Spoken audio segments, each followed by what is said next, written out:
하나님 아버지 감사합니다. 죽어마땅한 저희들을 살리려 이 땅에 오셔서 십자가 지신 예수님을 감사합니다. 아멘. 담비 주시고 한 주간도 건강 주시고 지켜주심으로 복된 예배 자리로 인도하신 하나님 감사합니다. 아멘. 이 예배가 오직 하나님께 찬양과 영광 올려드리는 예배 될 수 있도록 은혜 내려 주옵소서. 아멘. 너무나 부족하고 허물 많은 저희들을 택하시고 하나님 자녀 삼아주셔서 감사합니다. 그러나 저희들은 너무나 그 큰애 잊어버리고 자기의 생각과 고집으로 살아갑니다. 허물과 죄악들 잡아가는 시간 되게 하여 주시옵소서. 질병, 전쟁, 재난, 무수히 많은 악재 속에서도 이 나라와 백성 지키시는 하나님 아버지, 모든 교회와 성도들이 이 나라와 민족을 위하여 기도하게 하시고 부흥의 역사 일어나게 하옵소서. 하나님 아버지 말씀 전하실 목사님 성령 충만함 주시고 이 시간 예배 드리지 못하는 형제자매 또 병마로 고통받는 성도들 치유와 회복이 있게 하시고 선교사님 사역 위에 하나님께 함께하는 귀한 시간 될 수 있도록 하나님 함께하여 주시옵소서. 우리를 구원하시기 위하여 십자가 지신 예수님 은혜 생각하며 예수 그리스도의 이름으로 기도하옵나이다. 아멘.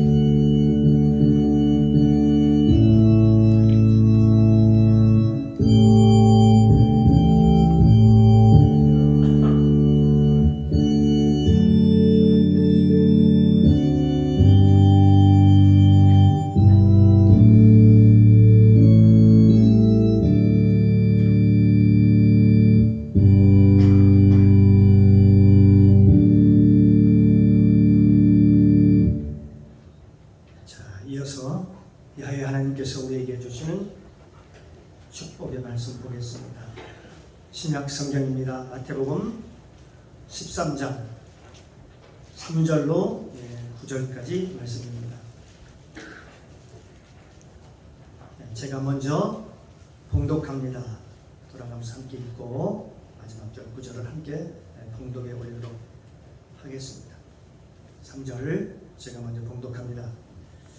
예수께서 비유로 여러 가지를 저에게 말씀하여 가라사대 씨를 뿌리는 자가 뿌리러 나가서 뿌리를 더러는 길가에 떨어지매 새들이 와서 먹어버렸고 더러는 흙이 얇은 돌밭에 떨어지매 흙이 깊지 아니하므로 곧 싹이 나오나 해가 돋은 후에 밝아져서 뿌리가 뿌리가 없으므로 말랐고 더러는 가시떨기 위에 떨어지매 가시가 자라서 기운을 막았고 더러는 좋은 땅에 떨어지매 혹 100배, 혹 60배, 혹 30배 결실을 하였느니라.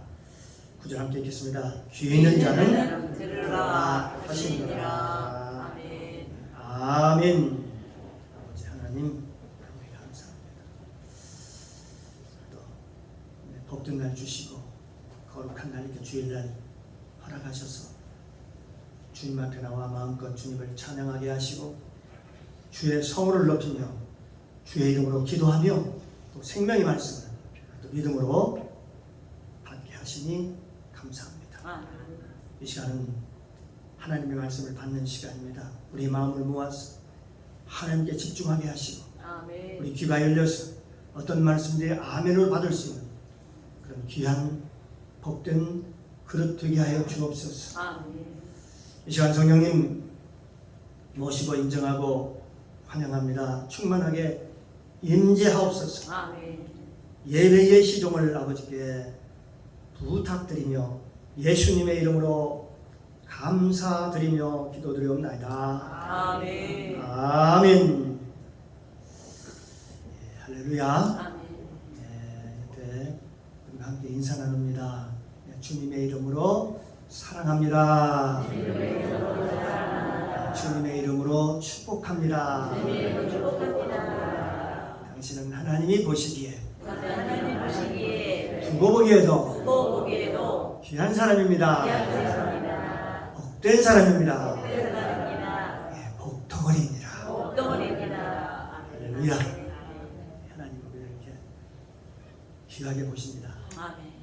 서로 귀하게 보고 서로 살리는 생명에 살리는 말씀을 함으로 서로 덕이 되고 복이 되고 위로가 되는 저와 여러분이 되기를 주님의 이름으로 축복합니다. 아멘.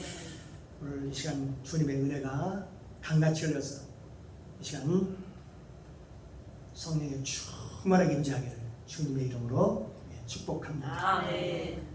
오늘 함께 은혜를 나눌 말씀의 제목은 말씀을 깨닫지 못하는 이유.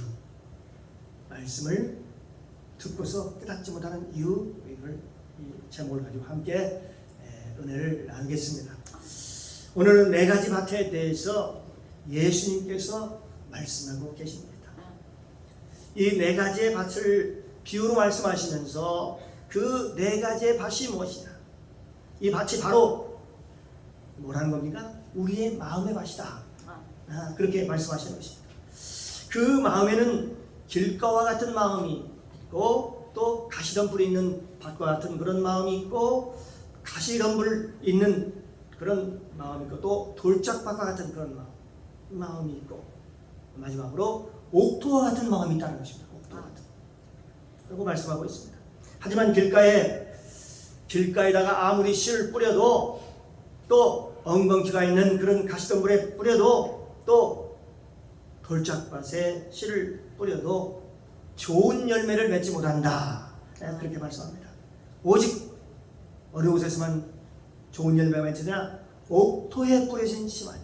옥토에 뿌려진 씨만이 30배, 60배, 100배의 열매를 맺게 한다. 그렇게 성경이 말씀하고 있습니다. 오늘 본문을 보면 그러면 어떤 밭이 옥토밭인가 하는 것입니다. 여기에 길가에 뿌렸다는 말은 어떤 의미이고 또 엉겅퀴 떨기에 가시밭에 뿌렸다는 것은 어떤 말씀이고 또 돌짝밭은 무슨 의미가 있는가 하는 것입니다. 여기 옥토란 말은 어떤 마음인가 하는 것에 대해서 오늘 말씀하고 있습니다. 오늘 성경에 보면 이 천국의 비밀을 아는 것이 모든 사람이 허락된 너에게는 허락되었으나 라고 그렇게 말씀하고 있습니다. 천국 비밀을 아는 자만이 그 비밀이 허락된 자만이 한다. 그렇게 말씀하고 있습니다. 천국의 비밀을 사람들이 다 알 것 같아도 다 한다고 지금 얘기하고 있습니까? 그렇지 않습니다. 다 알 것 같아도 깨닫지 못하고 알지 못한다. 그렇게 성경은 말씀하고 있습니다. 우리가 코로나가 왔을 때 이 코로나가 과연 무엇일까? 과연 뭘까? 많은 사람들은 이 코로나는 인류의 재앙이다. 재앙이다. 또 경제적 붕괴를 가져오는 인간의 온 재앙이다. 아니면 어려움이다. 또 이제 대면의 세계에서 비대면의 세계로 가는 새로운 세상이 올 거다. 또 많은 사람들은 이를 경제적으로 접근하는 사람도 있었고 또 과학적으로 접근하는 사람도 있었고 어떤 사람은 우리가 의학적으로 보면 이것은 하나의 바이러스에 불과한 것입니다. 얼마 있으면 그 치료약이 나와서 그 병이 그 바이러스가 정복될 것이다. 그리고 이 세상은 다시 일상으로 돌아가서 이전 상태로 다시 돌아갈 것이다. 이렇게 예측하는 사람도 있습니다. 그러니까 이 코로나 이 사태 하나만 가지고도 사람들은 각자의 다 생각이 다릅니다. 자기 생각에 따라서 자기 바라보는 그 시각에 따라서 모두가 다르게 해석할 수 있다고 하는 것입니다. 우리가 영적으로 보면 어떨까요? 코로나가 하는 것은 인류에게 큰 재앙이 되기도 하지만 하나님께서 우리에게 불어주신 성경에 보면 계시록에 나팔이 나옵니다. 경고의 나팔이라고 볼 수가 있다는 것입니다.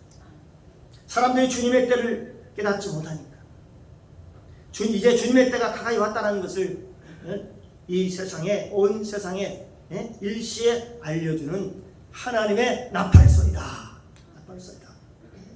하나님께서 우리에게 주시는 저 가브리엘 천사가 불어주는 그 나팔 소리를 우리에게 들려준다 해도 과언이 아닙니다.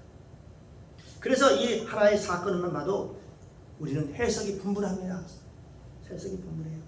그 당시 예수님이 오셨을 때에도 바리새인과 서기관들은 도대체 예수님이 누군지를 알지를 못했습니다. 뿐만 아니라 예수님께서 하시는 말씀도 이해하지 못하고 깨닫지도 못했습니다. 왜 그랬을까요? 그 이유가 그들의 어디에 있냐면 다른 데 있지 않았습니다. 황해에 있지 않았습니다. 그들의 마음에 있었다라고 그렇게 말씀합니다. 곧 그들의 마음밭 때문이다. 그들의 마음밭 때문에 그렇다라고 얘기합니다. 어떤 사람은 돌짝밭 같고 어떤 사람은 가시밭 같아서 또 어떤 사람은 길가와 같기 때문에 말씀을 들어도 듣지 못하고 보기는 보아도 알지 못하고 마음으로도 깨닫지 못하는 그런 사람들이라고 그렇게 얘기하고 있습니다. 과연 이 복음이 누구에게 전파될까요? 누구에게 전해질까요? 이 복음이라고 하는 것은 심령이 가난한 자에게 증거가 된다. 누구에게 증거된다? 심령이 가난한 자에게 증거가 된다라고 말씀합니다. 예수님께서는 우리에게 이 복음이 필요하고 누가 들을 귀가 있고 누가 예수를 믿을 수 있는가 보면 누가복음 4장 18절 말씀을 보면 이런 말씀이 있습니다. 주의 성령이 내게 임하셨으니 이는 가난한 자에게 복음을 전하게 하시려고 내게 기름을 부으시고 나를 보내사 포로인 자에게 자유를 눈먼 자에게 다시 복음을 전파하며 눌린 자를 자유롭게 하며 주의 은혜의 해를 전파하게 하려 하십니다. 보니까 이 복음이라는 게 바로 가난한 자에게 복음을 전하게 한다. 그러니까 하나님께서 누구에게 복음을 전하느냐 보니까 복음의 대상이 누구냐 하는 것입니다. 복음의 대상은 보니까 가난한 자에게 복음을 전하게 하시려고. 그 대상은 가난한 자라는 것입니다. 그런데 가난한 자가 어떤 자인가 보니까 마태복음 5장에 보니까 산상손에 보니까 뭐라고 하냐면 심령이 가난한 자는 복이 있나니 천국이 저희 것이며 라고 말씀하고 있습니다. 바로 심령이 가난한 사람들이다. 그렇게 말씀하는 것입니다. 그러면 심령이 가난한 자는 어떤 사람일까요? 그것은 바로 가치의 변화가 일어난 사람들을 얘기하는 것입니다. 이들은 세상의 육신적인 정욕과 안목의 정욕과 이생의 자랑으로 쫓아가는 사람들이 아니고 오직 하나님을 바라보며 주 안에서 살아가려고 하는 사람들. 그러니까 우리의 삶의 주인이 내가 아니고 하나님임을 인정하는 사람들. 그런 사람들을 심령이 가난하다고 얘기하는 것입니다. 즉 내가 주인이 아니고 이제는 하나님을 주인으로 모신 사람들, 주인으로 바뀐 사람들, 그런 사람들 말입니다.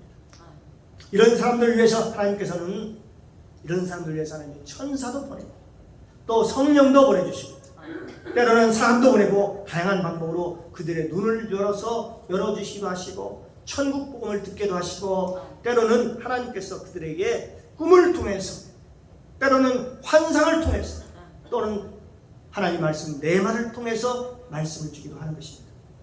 그러나 오늘 심령이 가난하지 않은 사람들은 듣기는 들어도 듣지 못한다고 했습니다. 분명히 귀가 있어도 듣기는 듣습니다. 그런데 듣지 못한다. 이게 무슨 말일까요?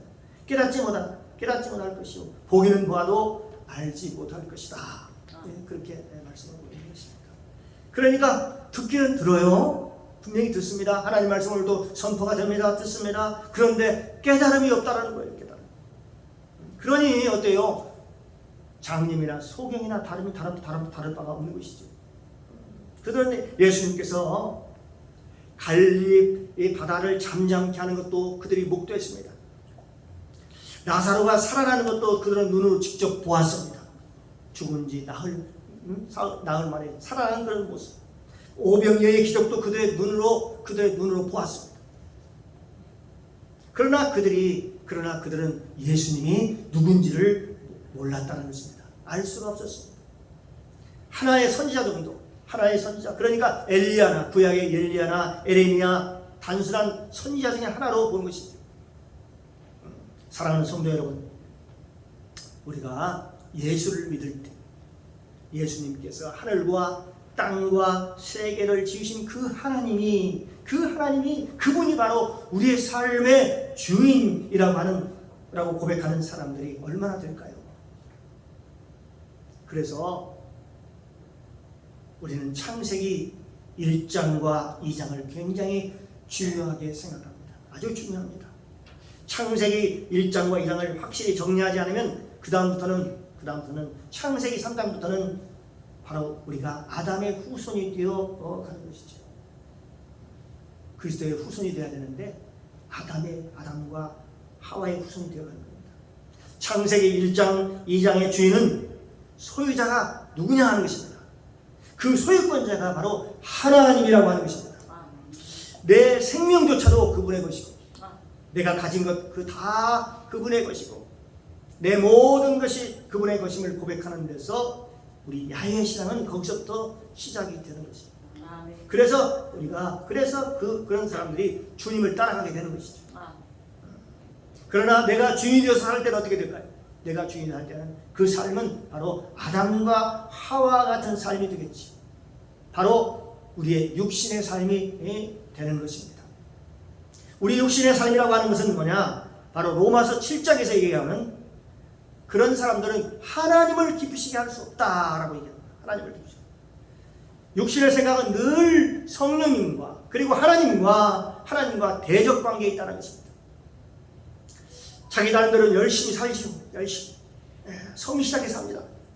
자기 나름대로 최선을 다해서 삽니다. 그러나 육신의 삶은 육신의 삶일 뿐입니다. 이 세상에 수십억 년이 지날 동안 우리 인간의 역사를 보면 한 6천년으로 본다면 그 수많은 세월 동안 얼마나 많은 사람들이 다양한 사람들이 있었겠습니까?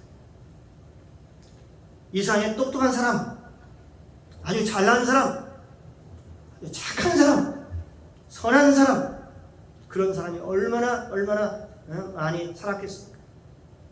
그러나 그 삶은요, 예수님을 따른 사람, 하나님을 따른 사람은 육신일 뿐입니다.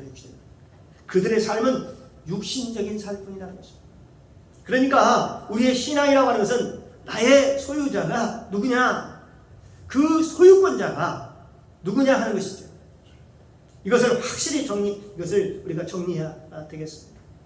만약 하늘과 땅과 이 세상의 모든 만물들이 다 하나님의 것이라고 우리가 고백하고, 또 내가 가진 것도 내 것이 아니고 다 하나님 것이고, 내 모든 것, 내 영혼까지 하나님 것이라고 고백할 때에 우리는 주님을 따라갈 수가 있는 것입니다. 우리는 주님의 말씀을 따라갈 수가 있습니다. 성령을 쫓아 살아갈 수 있게 됐다는 것입니다. 사람들은 듣기는 들어도 듣지 못하고 깨닫지 못하고 보기는 보아도 알지 못하고, 그게 무슨 말인지 모른다는 겁니다. 예수님께서는 그렇게 기적을 많이 행하시고 그렇게 많은 말씀을 하셨어도 깨닫고 아는 사람이 그리 많지 않았다는 것을 알 수가 있습니다. 여기서 어디서 보면 그걸 아느냐? 예수님께서 십자가를 지실 때, 십자가를 달릴 때에 보면 압니다. 그동안에 공생애 동안 벳세다 수많은 무리들, 예수님을 그렇게 따라다녔던 수많은 무리들은 다 어디로 사라지고, 그리고 거기서 어떻게 계십니까? 십자가에 못 박으소서, 십자가에 못 박으소서. 이 군중사에 그들로 들어가서 예수 그들을 십자가에 못 박으라고 외쳤을 것입니다. 아니, 그렇게 외치지는 못해도 아마 잠잠했을 겁니다. 그들이 무서워서, 그들이 두려워서 아마 군중 속에서 묻혀가지고 조용히 있었겠지. 그러니까 묵시적으로, 암묵적으로 그들과 동조하는 세력이 되는 것입니다. 주는 그리스도요 살아계신 하나님의 아들이라고 고백했던 그 제자들조차도 어떻습니까? 다 하나같이 두려워서 다 도망가 버리고 말았다는 것입니다.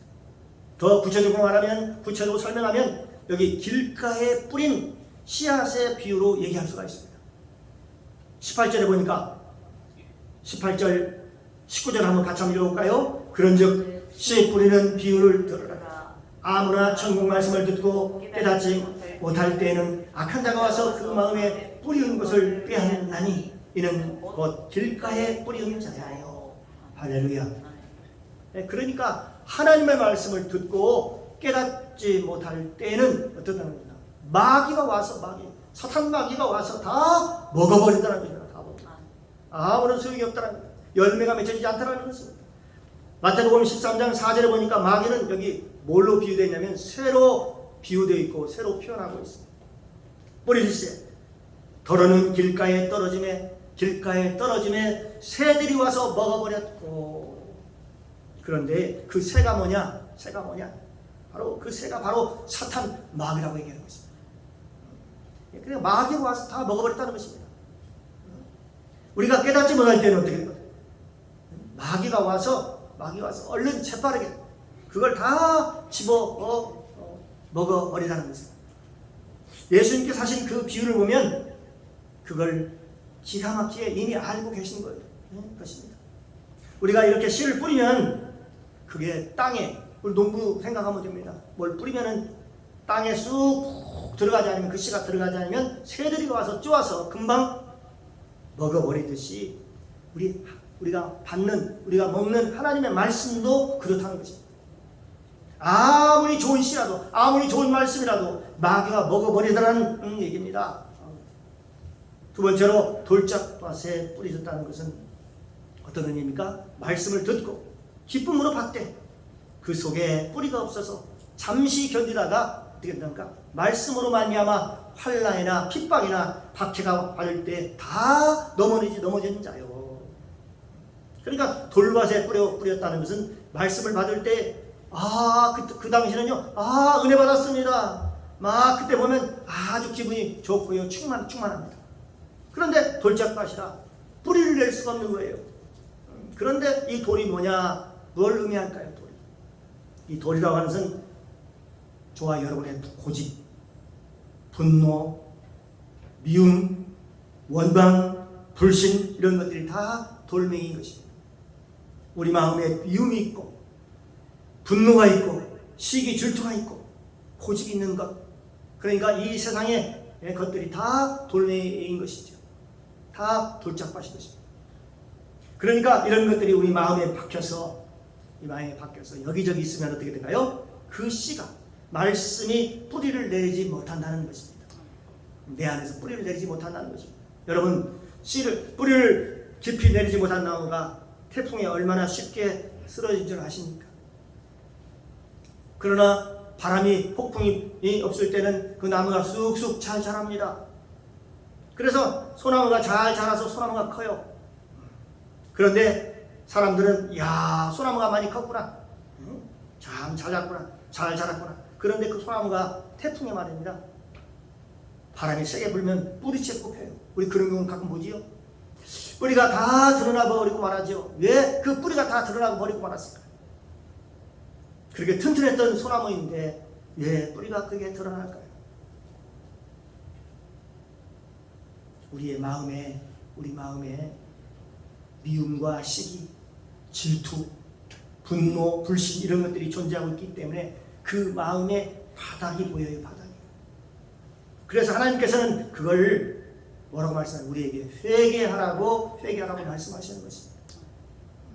회개라는 것은 전부 바닥을 드러내요. 다 내어버리는 것입니다. 회개라고 하는 것은 모든 걸 다 내어버리는 것입니다. 이 돌짝밭은 처음에는 사람들은요, 말씀을 받을 때 굉장히 기쁨으로 받습니다. 복음을 기쁘게 받습니다. 처음엔 말씀을 기쁘게 받고 아주 즐거워합니다. 그리고 은혜 받았다고 얘기합니다.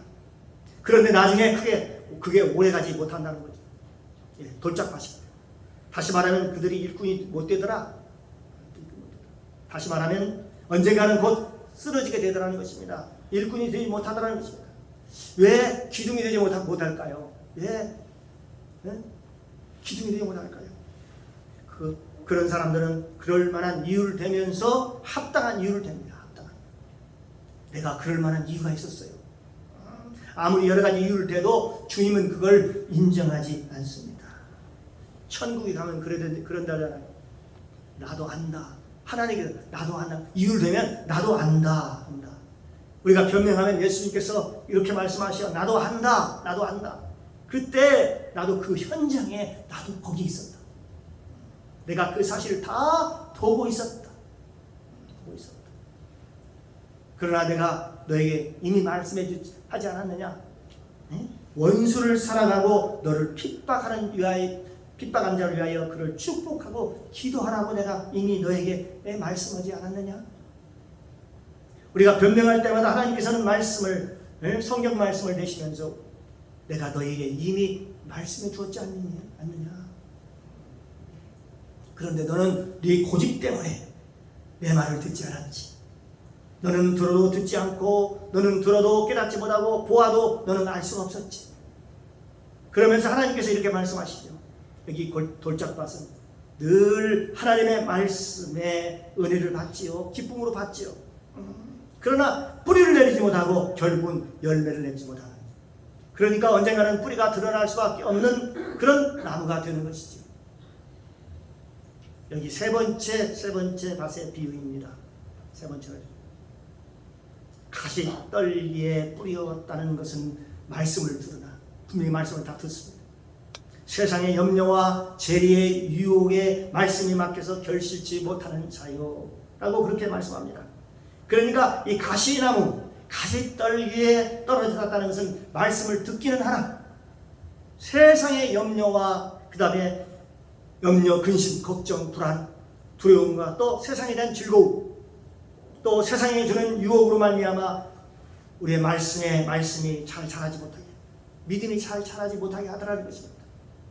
그래서 결국 어떻게 뿌리를 내리지 못하기 때문에 그 양분을 다 빨아들이지 못해서 잘 자라지 못하는 것입니다.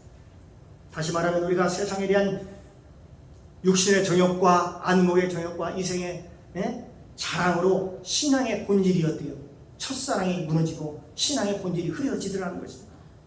오늘 본문에 보니까 세상의 염려와 근심과 걱정이 많은 사람들은 보니까 예수님을 잘 따르지 못하더라. 잘 따라갈 수 없다는 겁니다. 그러면 마지막 네 번째 밭입니다. 네 번째 밭. 옥토라고 하는 밭은 어떤 밭일까요?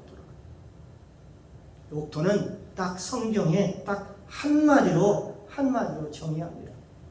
이건 바로 깨닫는 자입니다. 할렐루야. 깨닫는 마음입니다. 오늘도 말씀을 받을 때 깨닫는 자가 있고 깨닫지 못하는 자가 있다는 것입니다. 말씀은 듣기는 들어도 다 귀뚝으로 다 들어버리고 흘려버리는 사람이 있는가 하면 어떤 사람은 말씀을 하자 깊이 깨닫게 되고 그렇구나 하면서 돌이키게 되는 것입니다. 마태복음 13장 23절에 보면 좋은 땅에 뿌리었다는 것은 말씀을 듣고 분명히 말씀을 들었습니다. 듣고 깨닫는 자니 결실하여 혹 100배 혹 60배 혹 30배가 되느니라. 아멘. 그렇습니다. 좋은 땅에 뿌리었다는 것은 말씀을 듣고 깨닫는 자. 이 깨닫는 자만이 결실하며 깨닫는 자만이 결실하며 어떤 것은 100배, 어떤 것은 60배, 어떤 것은 30배가 되느니라. 그렇게 말씀하고 있습니다. 그렇습니다. 말씀을 듣고 깨달을 때만, 깨닫는 자만, 깨달을 때만 귀한 열매를 맺습니다. 골로새서 1장 6절입니다. 이 복음이 이미 너에게 이르매 너희가 듣고 참으로 하나님의 은혜를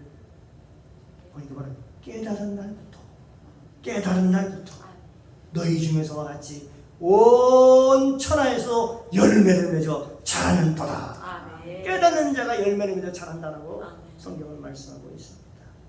수많은 사람들이 하나님의 말씀을 듣습니다.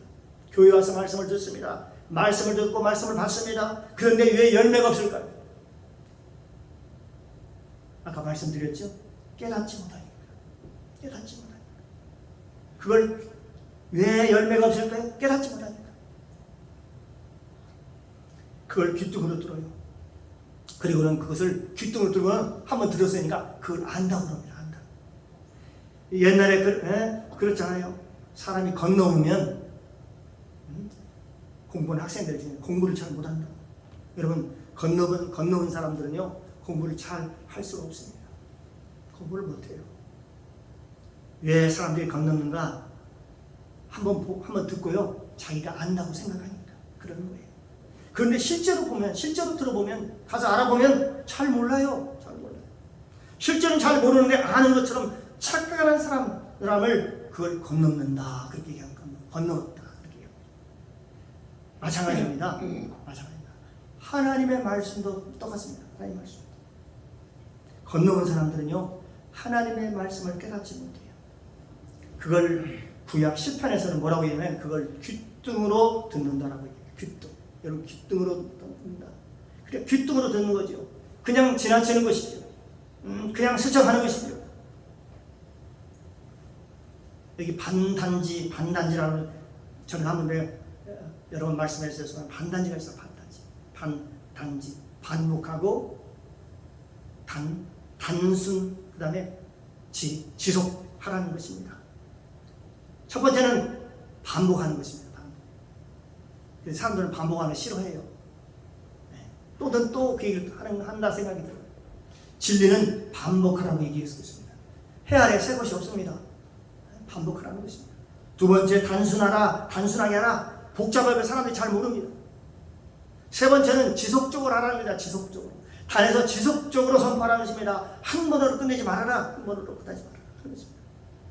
처음에 어떤 말씀을 여러분 한번 생각해 보세요. 말씀을 몰랐어요. 근데 말씀을 처음 들었을 때는 사람들이 반응이 어떨까요?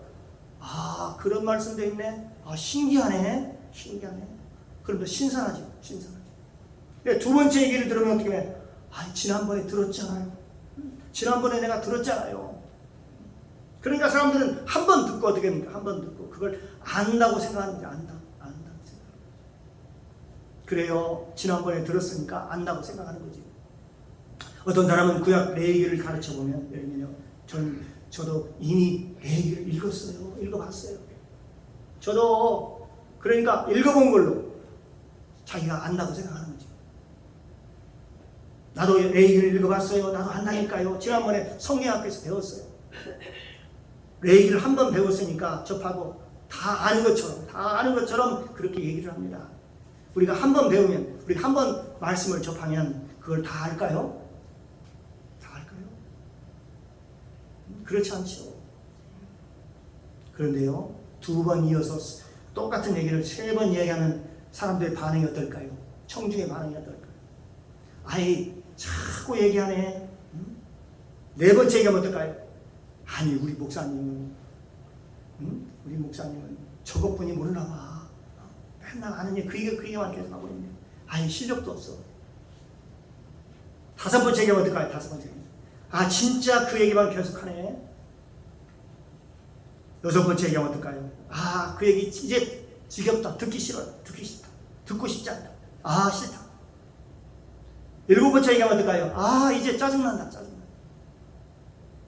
여덟 번째 들어오니까 아, 그러면 진짜 듣기 싫어. 이제는 안 듣고 싶다.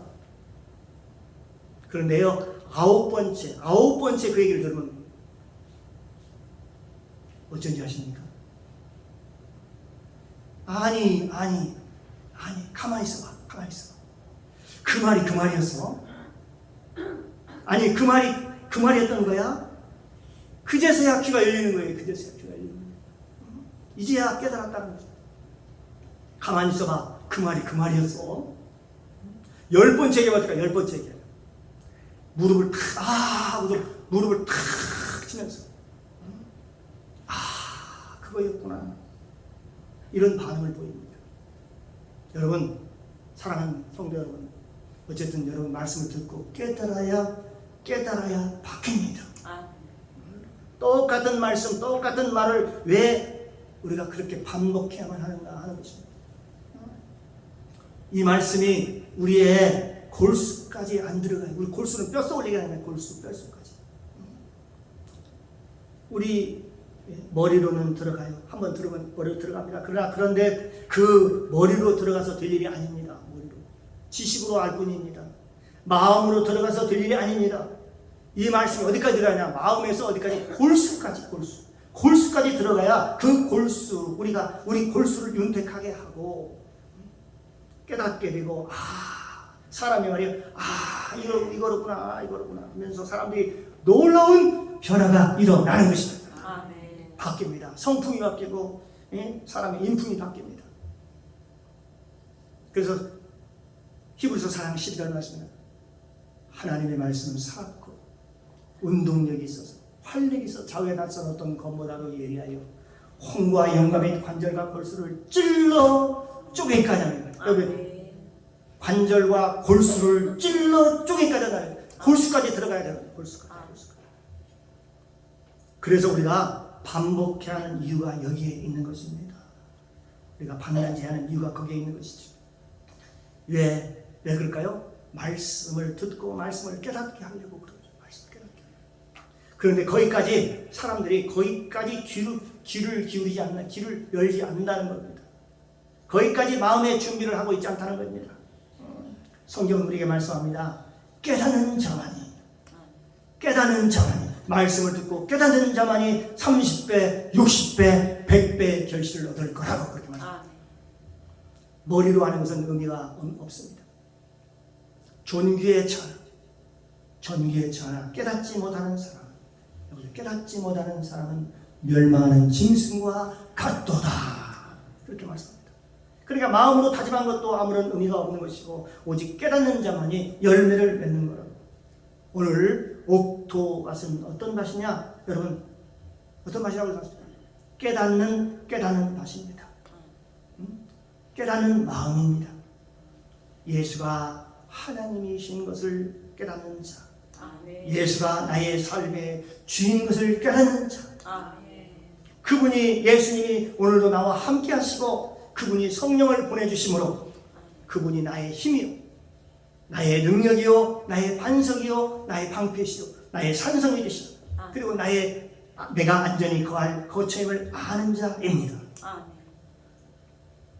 그러므로 하나님의 말씀을 듣고 깨닫는 자가 이 사랑을 넉넉히 이고 여호와의 복을 받는 줄로 믿습니다. 저와 여러분 모두 다 예수 안에서 말씀을 듣고 깨달아서 믿음으로 승리하시기를 주님의 이름으로 축원합니다. 기도합니다. 사랑의 주님 감사합니다. 오늘 선포된 말씀을 통해서 복음을 알게 하시고 깨닫게 하시니 감사합니다. 복음은 생명입니다. 복음은 우리의 생명의 양식입니다. 말씀은 우리의 생명의 양식입니다. 복음의 생명의 말씀을 믿음으로 받아서 주의 성령의 도우심으로 그 말씀의 깊이를 깨달아 말씀을 깊이 깨달아 새 사람으로 변화받고 귀한 열매, 아름다운 열매 많이 맺어서 하나님께 영광을 돌리게 하옵소서. 감사드리며 예수님의 이름으로 기도드리옵나이다. 아멘.